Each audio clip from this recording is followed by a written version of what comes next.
What do you think is most motivating the company in its thinking about where to focus its attention on updating the phone, and where do you think consumers are focusing on what they want?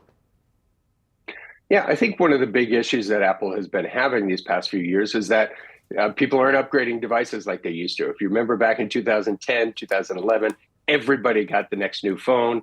Each year drove a hefty upgrade cycle. And we're not seeing that anymore. People are relying more heavily on the services, Apple included. So I think what people want is new functionality, right? Where is the Steve, here's one more thing moment, right, in each of these presentations? Because we want something more than just new cameras on the phone, maybe new biometrics, et cetera. So we want something bigger and better than that. That's what the consumers are expecting. But Apple really wants to be able to help drive more services and a more upgrade volume. So they're trying to figure out what that next thing is. And right now it's been cameras. And I think that's what we're going to see with the iPhone 15 Pro and the Pro Max is that we're going to see brand new cameras with really good quality. What does Apple need to say or do to show investors as well that it's really committed to furthering the deepening of its ecosystem through many of these products? Well, I think something that Apple really needs to do is be able to expand that ecosystem by opening up new avenues for the App Store, right? Let's extend the App Store. Let's add new types of functionality, new types of apps that are allowed and approved into the store.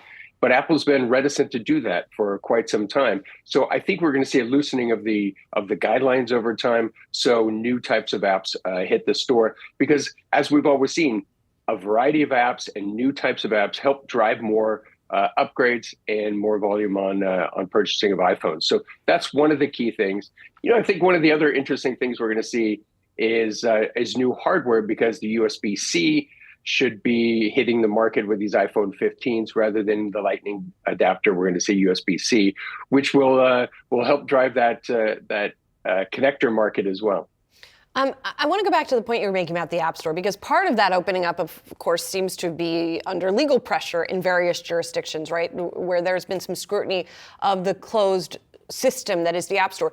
It has worked for Apple, right, for many years. This, not just with the App Store, but its overall sort of closed system. You happen to be operating in a more open world now, right? In your current gig, you're at a permissionless conference right now, I believe.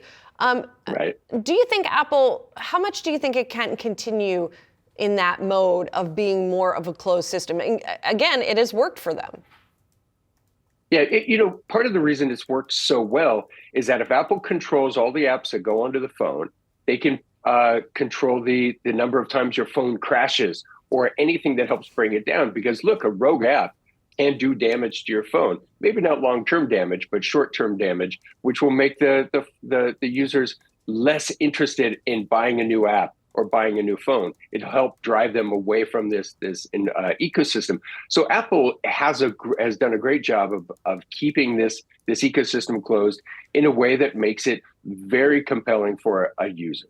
But one of the problems is that they're missing out whole areas of the marketplace as well. Android is starting to open up to different things like cryptocurrency apps and Web3 related apps, as well as other technologies. And Apple will do that over time, because I think having to carry that burden of being the only company that controls everything that goes onto the device is burdensome. And over time, they are going to relinquish control, but in a way that does it by keeping the phone solid and making sure that users aren't being defrauded and that users' devices aren't crashing.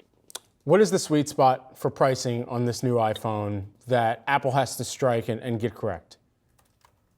Look, I think we're all at a point right now where the numbers need to be lower than they are. To me, ideally, it needs to be sub 1,000 for these devices, but we're absolutely not going to see that. I think we're going to see around $1,299 and higher for new devices, especially with the Pros.